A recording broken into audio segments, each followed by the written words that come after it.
Okay, so this is a lecture on the Chateliers Principle, and I'm focusing on my non-AP students, okay, my honors and my Regents level students. Okay, so there will be no discussion about Gibbs free energy, a little bit of K and Q, but mostly for the basics of the Chateliers Principle. Okay, anyway, let's get started. And we have a reaction at equilibrium, which means the forward reaction and the reverse reaction are possible. Now, Le Chatelier's principle states that if you have a reaction at equilibrium and you apply a stress, the reaction's going to completely undo that stress to reestablish equilibrium. Okay, so equilibrium again is when the rate of the forward, which means A and B, as quickly as A and B make C and D reform A and B. It's dynamic equilibrium because you have motion, but we know at equilibrium it appears like nothing is going on because the concentrations of our reactants and products stay the same. That position, that equilibrium position, we talk about as KQ, tells us whose favored products are reactants. But we don't really need to know about that in terms of Regents level questions. So let's get to it. All right, let's get to it. Let's apply a stress. Okay, and let's start with a concentration stress. So I'm going to increase A. So my stress is, I had a reaction at equilibrium, and I'm increasing A. Well, if I have too much A, which is unbalancing my equilibrium, the response of the reaction is to lower A.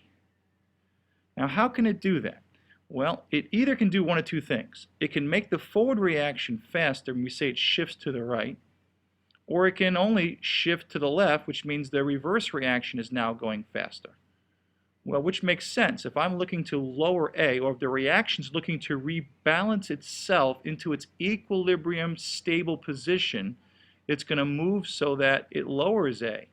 And you lower A by using up A. If A goes in the forward direction, okay, that means we would say that A's concentration will have to be lowered with B because they're both getting used up to make more C and make more D.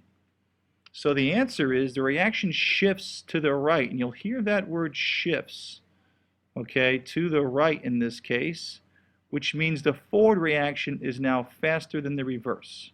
It doesn't mean the reverse reaction is not going, it just means that overall there's more A and B is going faster to produce C and D than C and D is doing the reverse. So overall there's a buildup of C and D because of that faster. Now you may say, Mr. Grodsky, why would it go faster? Why does it have to lower A?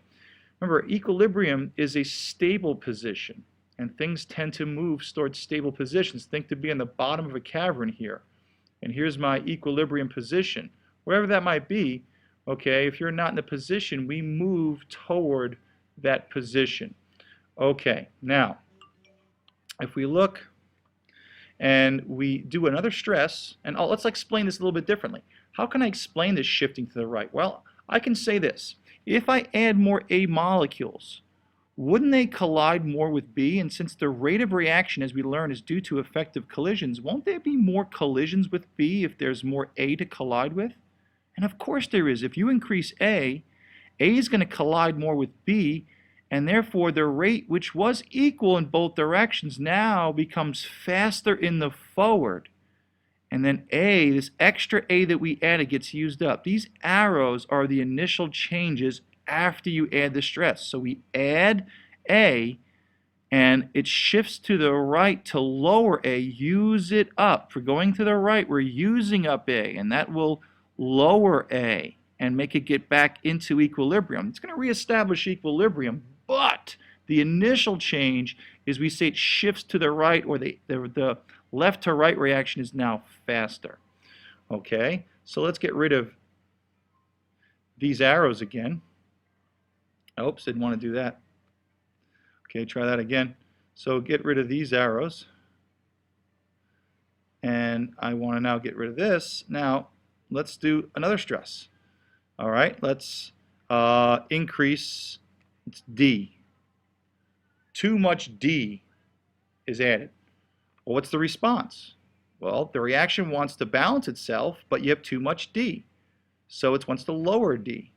So the response by the reaction. The reaction does the response to regain its equilibrium. The stress is by us or people who are doing something to the reaction. Okay, it's people. All right. Think of this as a seesaw. If you think of a equilibrium as a seesaw, what's equal we know is the weight on a seesaw, but what's equal is the rate of the forward and the rate of the reverse. Now, if you think with me, if I add too much d, and if you add too much of Mr. Grotsky on one side, this seesaw, of course, is going to go down. There's too much d. So in order, now there's A and B over here, and there's C, okay? But too much d makes this seesaw too heavy. The only way to balance itself out is for the seesaw to go up. It goes up by d getting lighter. So d's got to get lowered, and that's how it works. So d has to get down in order to achieve that equilibrium position. So we can either shift one way or the other. We're either going to make more d if we go this way, or we're going to use it up. So the reaction's response is always to regain equilibrium, so it's going to lose the weight for this to re-achieve this equilibrium. So the d has to get used up, and C has to do the same thing, because this reaction, for it to get used up, means the reaction is now going to go faster in the reverse, and now it shifts to the left. If it's going faster in the reverse, B and A have to increase. It doesn't mean that A and B are not going in the reverse. It just means that C and D are a bit faster. So you're building up A and B and losing some C and D. And in that way, the reaction regains its equilibrium. This is the initial movement.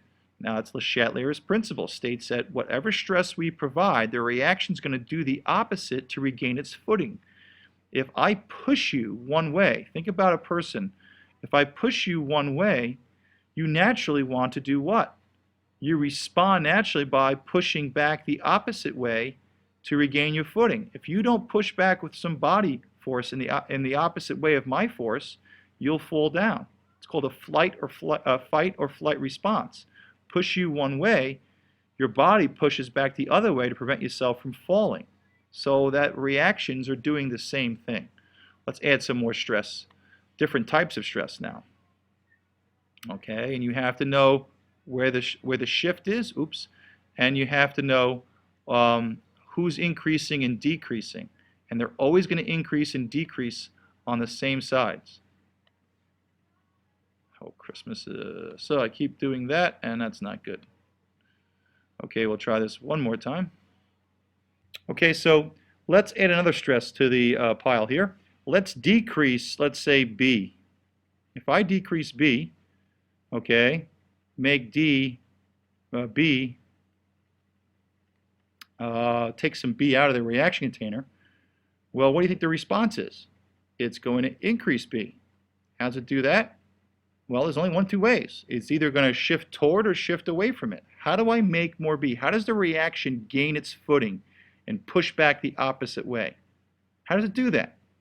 It does so by shifting to the left. Now, why? It shifts to the left to make more B. Therefore, these guys have to get used up collectively, and both of these increase, and B increases. Now, think with me in terms of collisions. If you take B away, A has nobody to play with. And therefore, the opposite reaction keeps going, but the forward reaction stops or slows down, and the reverse reaction keeps going. In that way, the reaction shifts out of equilibrium and goes faster in the reverse. Very, very clearly understood here, Le Chatelier's principle. Okay, so let's do another stress. Okay, so we dealt with concentration.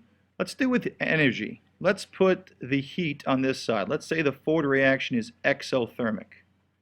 Okay, and the reverse reaction would be endothermic. We know that it's the same thing, but the opposite sign for delta H. So let's do temperature as a stressor. So let's increase the temperature. What's the response of the reaction to regain its footing, to reestablish equilibrium? You would say the opposite. It's going to decrease the temperature. Now, how can I decrease the temperature? If I increase the temperature, the response of the reaction to regain its balance is to decrease the temperature. Well, how does it do that? Does it make more heat by shifting toward the heat, or does it use up the heat by shifting this way? Now, the way that I'm shifting right here is the correct shift. Think of heat as a reactant. If you've got too much of it, what's going to happen? It's going to have to be decreased, and we're going to shift away from that increase and use it up. So by shifting to the left, okay, D and C and the heat get used up to make more A and B. Now, there's something else here. Endothermic reaction. This is the endothermic reaction, isn't it? Endothermic reactions take the energy in. So if you think with me here, this is the endothermic way, all right? And anytime you increase the temperature, the reaction is going to shift the endothermic way to relieve itself of the extra energy. Endothermic uses up the energy. So if you want to memorize things, okay, you always shift the endo. Now I say endothermic way, I say the way that you're going to be consuming the heat. Now the opposite direction, okay, right here is the what? Is the exothermic way, where I produce the heat. Okay, so let's do another stressor. Okay, let's put the heat on the reactant side, which means the reactant, okay, side, or the reactant way, the forward reaction is endothermic. But let's add another box here of stress or response. Here's the stress, and here's the response. Okay, I'm going to decrease the temperature now. So basically, I'm taking this heat away. What's the response? To do the opposite, always. It's like an undo button. Okay, so the temperature now is going to increase in order for the reaction to regain its balance. How does it increase the temperature if you lower it? Does it increase it by using it up, or does it increase it by producing it? Look at my arrow here. The reaction is going to shift to the left in this case because it is going to want to produce the heat. It's going to favor the exothermic way. And if you notice, the last one I did pointed the same direction, but that's when the heat was on the product side. So the exothermic way, don't always think, hey, it's always going to go left or right. It depends where the heat is. Okay? And of course, if it points the exothermic way, they what? These guys get used up, and B increases, and A increases, and we produce more heat, which is the opposite of what the stress was. Okay? Now, if I keep the heat the same direction, okay, I keep the heat the same direction, and I increase the temperature. Of course, the response is to decrease the temperature. Okay, how do I decrease the temperature? Do I produce more of it? No, of course, you use it up and you shift to the right. These guys get used up, right? They go down, and you produce more C and D. Hope you're seeing the pattern here. Okay, and this is important because we're able to take reactions that like to go to equilibrium, and we can actually force them out of equilibrium continuously, increasing the temperature, decreasing temperature, and adding components here. So we're almost there to the end of Le Chatelier's principle. Let's add some more different stresses here. Okay, now again, the heat is very simple. You increase the temperature, you're going to favor the flow to the way that lowers the temperature, and you lower the temperature, okay, always by doing the endothermic way, okay? And if you have a decrease in temperature, it's always going to shift to the exothermic way. That's always, okay? Not too many always in chemistry. Here we go. Let's add some gases in here. Let's make this a gas, let's make this a gas, and let's make this a gas. We'll make this a liquid. Now, why did I just do that? Well, because the only thing that are affected by changes of pressure, because now our stress is going to be pressure changes, is gases. We know that when you increase or decrease the pressure, gases' reaction rate drop and fall accordingly because of either pushing them together, they collide more, or pulling them apart with lower pressure. Liquids, solids, aqueous, they're not affected by pressure nearly as much as gases, so it's really exclusive for the gases. Now, once you have a pressure stress, you should count, and I'll say this as loud as possible, count gas moles. So on this side, collectively, I've got 2 moles of gas. Here, on the product side, I've got 1 mole of gas. Now, what do I care? Well, if I increase the pressure, what's the response? Yes, to decrease the pressure. Now, who's responsible for pressure? We should know that gas molecules collide with the walls of a container or an object to create pressure. Pressure is due to that translational motion that collisions with a container wall or an object. Well, my friends, in chemistry, it's the gases that are responsible. So if I want to decrease the pressure, do I want to shift to make more moles of gas, or do I want to shift to make less moles of gas? Well, you've got it. If I want to lower the pressure, or if the reaction wants to lower the pressure because I increased it to do the opposite and regain its balance, it's going to shift to lower the pressure by making less moles of gas. These guys, you got it, are going down for the millionth time, and these guys are going up. Okay? And again, if I was to decrease the pressure, the reaction would do what? Increase the pressure. And how would it do that? Well, it would do that by shifting to the side that has the higher moles of gas. Now, why would I go to the higher moles of gas? Well, I want a higher pressure, or the response due to my stress is to increase. So I decrease the pressure. The reaction wants to balance itself off, so it's going to shift to make more pressure. And if you make more pressure when you have more moles of gas, the more gas molecules you have, the more collisions you have, and the pressure increases. Now, a point here, a little asterisk. If you have no gases in your reaction, no gas molecules, so let's say these are both liquids, and this was an aqueous and this was a liquid, and there's no gases on both sides, there's no effect. So any pressure, any stress you make with pressure, and the reaction has no gases, my friends in chemistry, there are no changes, there's no effect. And also, there could be a scenario where the gas moles are even. That also results in the same thing. If the gases both are both the same amount of moles, then there's going to be no effect by pressure changes. Okay? All right, we have one last stress, and it happens the least amount of times, but let's do it. Now, this stress has something to do with the common ion. It's called the common ion effect. We're going to get rid of these gases here. Okay, just going to make these C and D. Okay, and let's make a reaction here, a real reaction. Okay, let's take sodium fluoride, and let's have it break apart into Na plus and F negative. It's an ionic reaction. Okay, it's in solution equilibrium. I'm going to add, let's say, potassium fluoride. Now you should know potassium fluoride, group 1 ion, is going to break apart into K plus ion and an I negative. Heck, these guys are ionic. So is this guy. They break apart into their ions. So if I was to add a KF potassium fluoride to this solution equilibrium here, what I'm really increasing, okay, is the fluoride ion. I think I wrote an iodine here. The fluoride ion. So by this breaking apart to F negative and K plus, I'm really increasing the F negative ion. And what do we know? If the stress is that I increase F negative, the response is to decrease F negative. Now how does it do that? By making more of it? Or do we use it up? Shift away from an increase?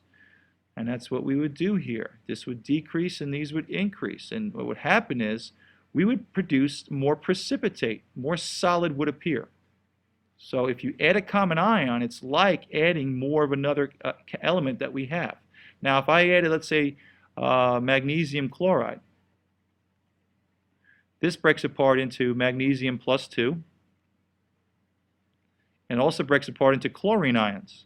Is there any Mg plus 2 in this reaction? No, and there's no chlorine in this reaction either, so in this case there'd be no effect, there'd be no shift. Okay, so a common ion is just that, a common chemical that's already in the reaction. What if I added sodium hydroxide. Now that breaks apart into Na plus and OH minus. What would that do to this? Well, you've guessed it right. NaOH breaks apart into sodium ions. Hello, that's common to the sodium in the reaction, and my friends in chemistry, that would drive the reaction this way because it would want to lower it. So common ions are chemicals that are common to the equilibrium. If they are not in the equilibrium, they have no effect. But if they're in there, it's like increasing one of the chemicals already. And when you know the stress, the response to that stress is to decrease it. And we would decrease it by shifting away from it to lose it. Okay, and that's the basics of Le Chatelier's principle. We have a stress that we do. The reaction does the opposite to regain its balance. Okay, and this idea of shifting means one way is going faster than another. Take care.